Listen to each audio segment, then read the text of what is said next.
Ê hả?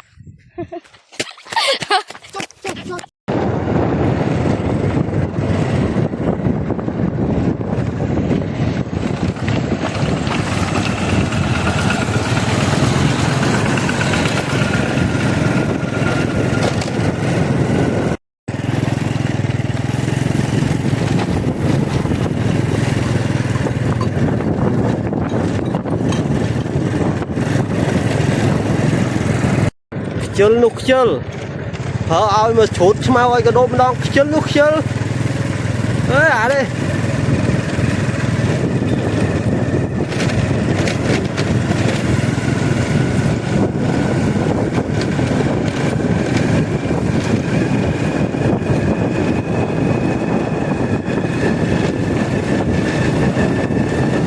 chỉ một tô nữa đấy nè.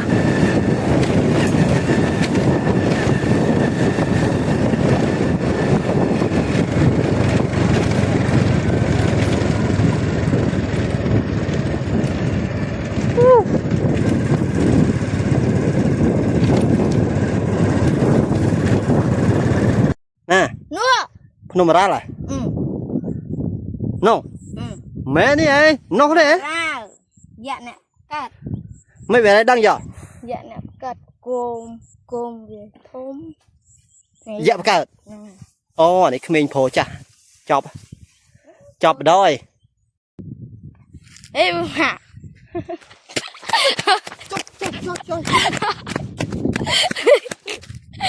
Quá tê ra quá.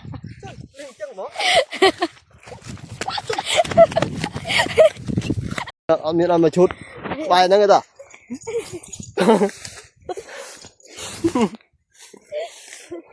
Ăn đi, đi vậy.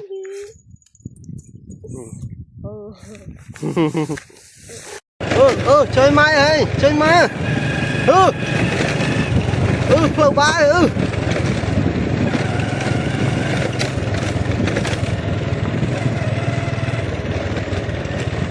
tao vào đây đang ta đua là bắt chui vào này đua là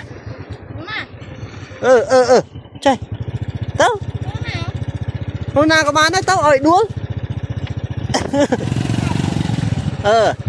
anh chắc no cho bạn lâu lâu chi no bảo ôn mơ này và số tập lâu phọc na này ấp chi tao ăn chơi mai no job man no lâu lâu ấp chi thế no ơi ai chân nắp